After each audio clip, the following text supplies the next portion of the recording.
battling something like Ebola? Yes, well, Ebola took us by surprise. We were unprepared, both as Israelis and in the international world. But my role was simply to complement the president and the ministry. So it was very simple for me to identify areas of intervention. There were times when I saw distributions taking place of relief items, and to many who saw you doing that, they were of the thinking that the First Lady is up, being the mother of the nation. That was instinctive, but it was also a role expected of you. Money side was another thing, and to put so much together at so short a time must have been tasking. Yes, at the onset of the epidemic, I wrote to First Ladies all over the world. I wrote to international companies, NGOs, local and international ones, private partnerships, informing them about our predicament and how I could mobilize resources, materials, equipment, or even manpower. So it was very easy for me.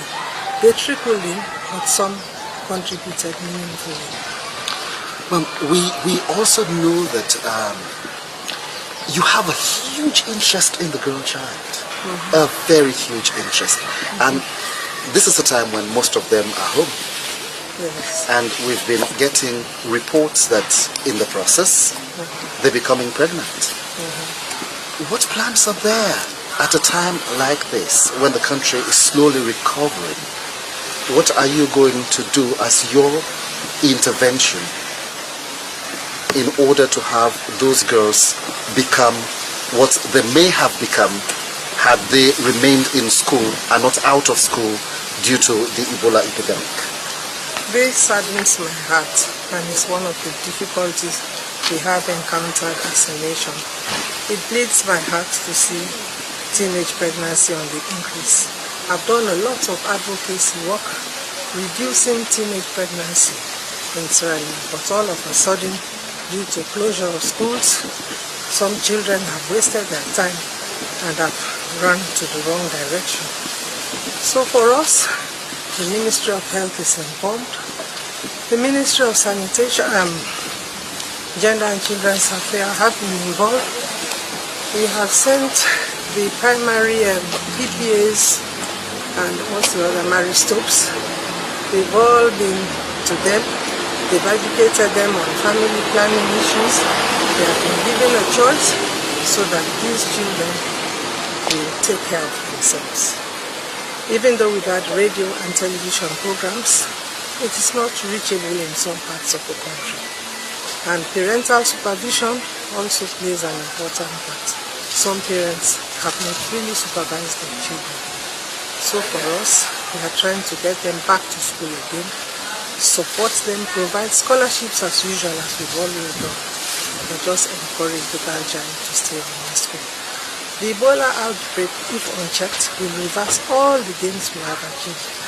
And one of the things that bleeds my heart is teenage pregnancy going on the increase.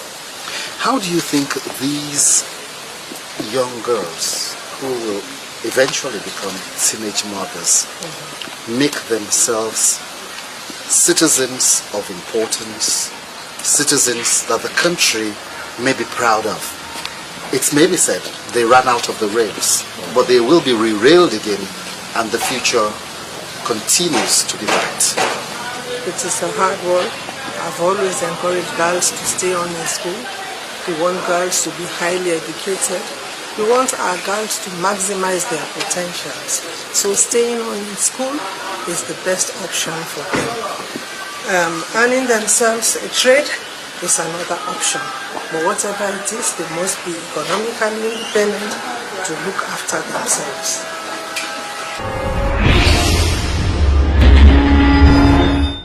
What was it like to be in the country at a time when it looked apparent, in fact obvious, that Ebola was on a slow movement from one side of the country to the other side?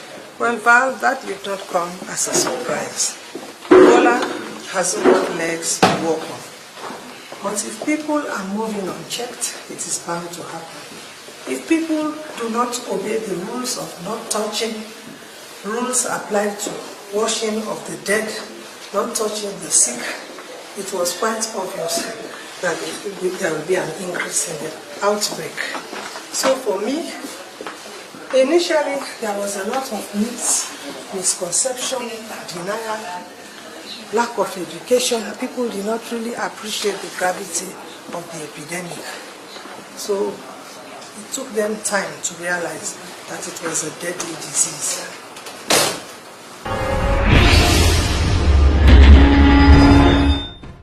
And we have seen you hosting international people with a huge interest in what's going on in this country.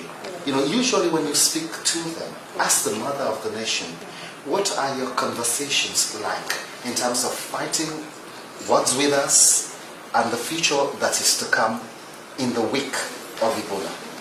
Well, it depends on which perspective you're talking from. From a health perspective, it was easy for me to talk to health professionals about building the capacity of our nurses, strengthening our health system. I advocated for triage nursing, which is now very popular in all the epicenters and isolation places. It was very easy for me to talk to even the donors on the importance of infection control.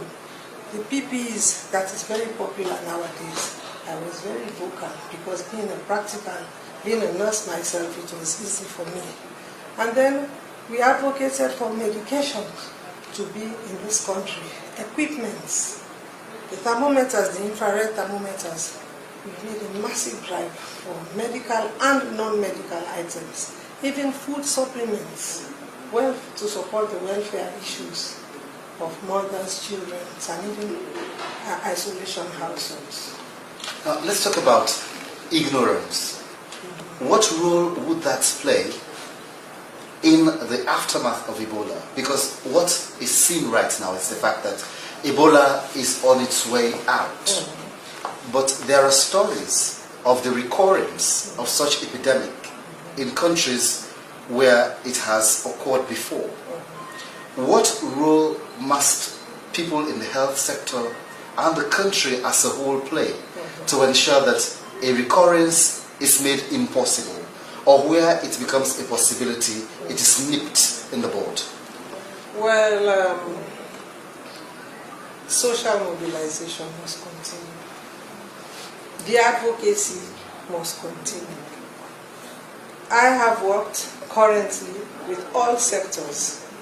I've worked with traditional religious leaders.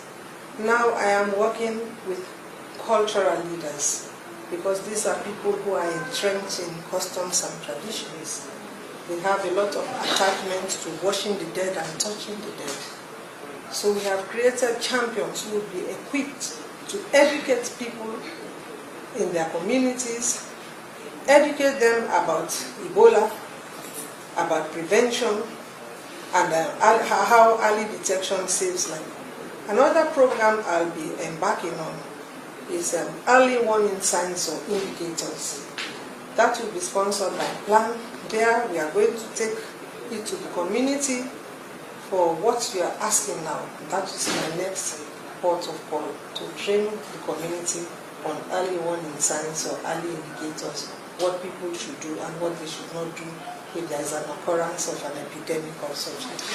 How could this happen when the multiplicity of the signs of Ebola and is quite obvious, and the other fact to think about is that malaria, cold, and all those other tropical illnesses have signs and symptoms comparable to Ebola. How do they know the early warning signs and not mistake one for the other? we are going to do a drive on early warning signs of any epidemic or any illness of concern.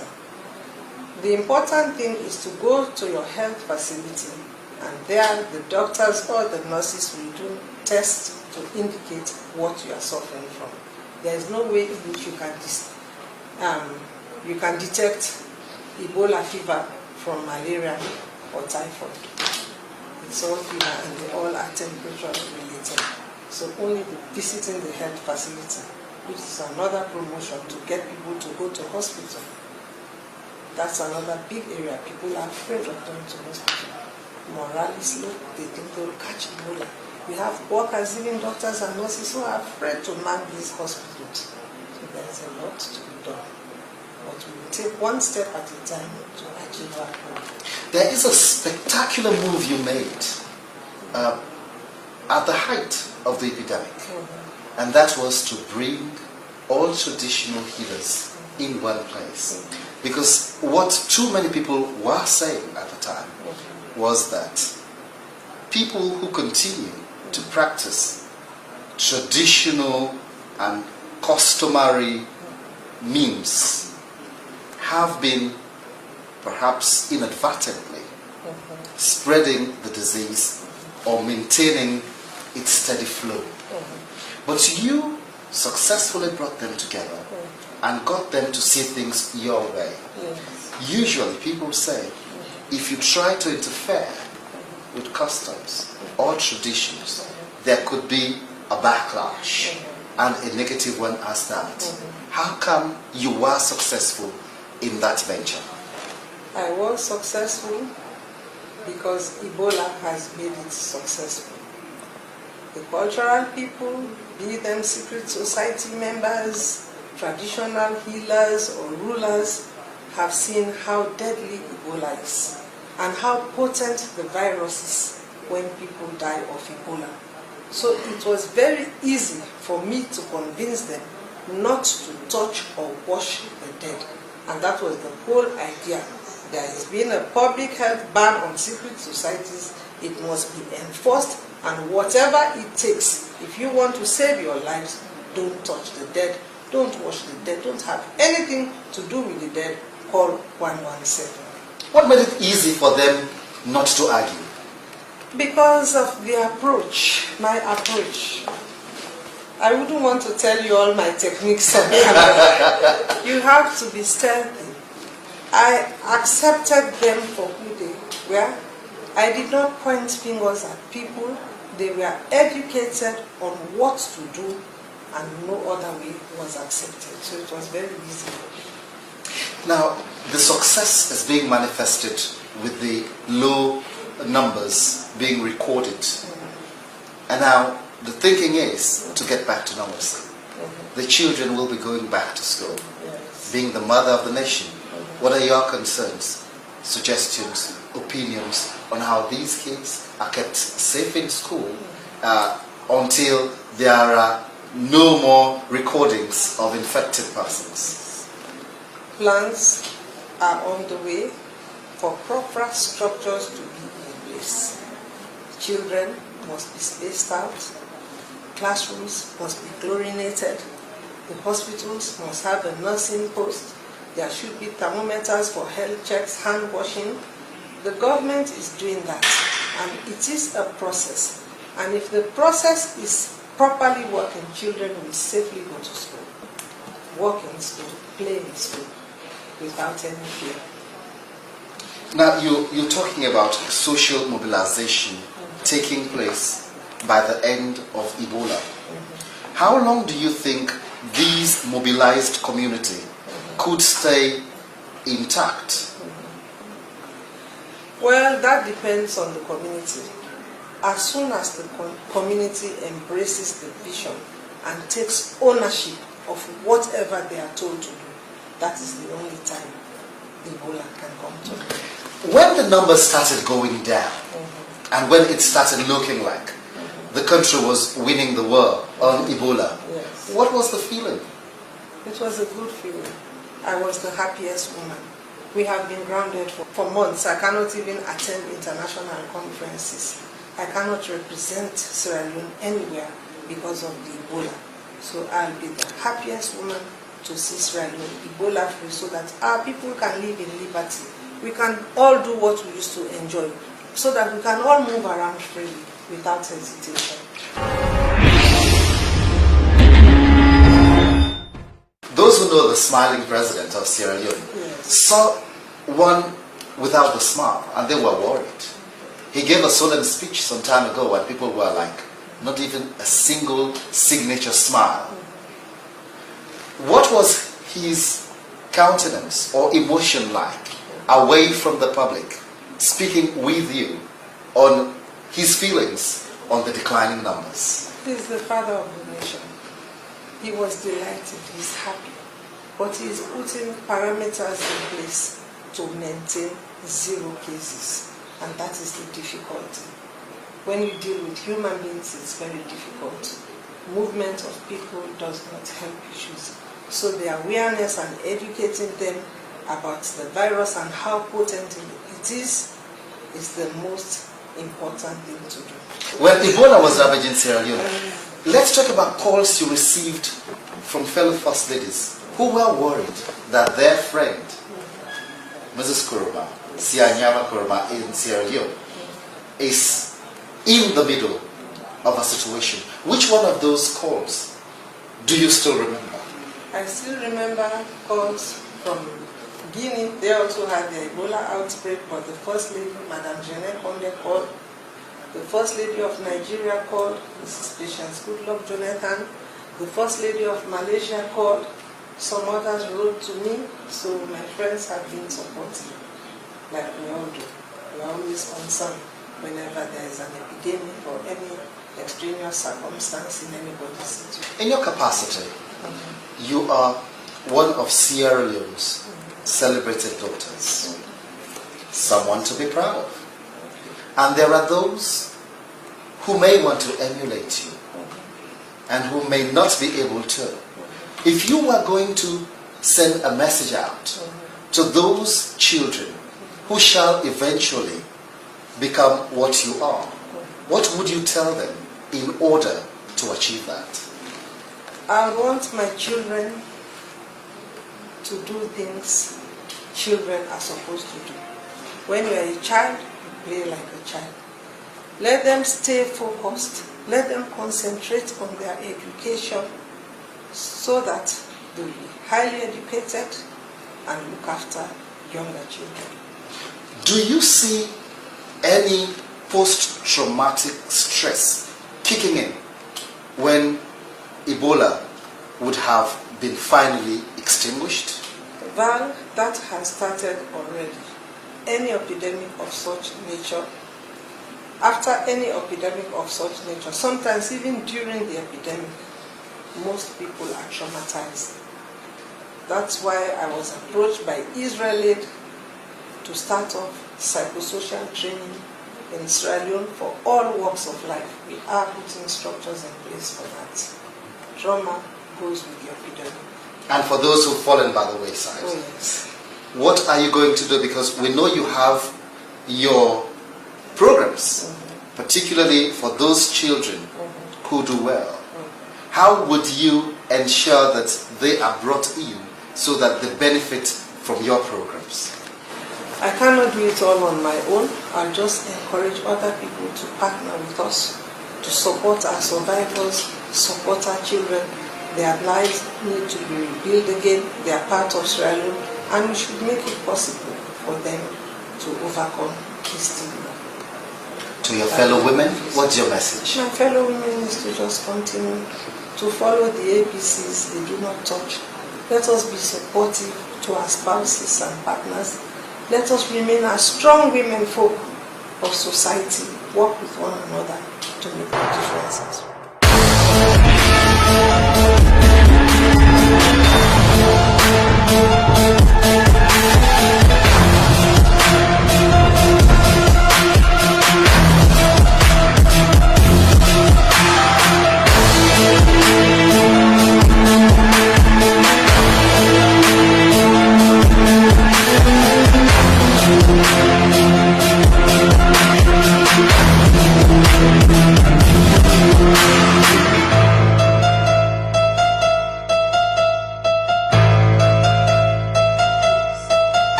Psychosocial.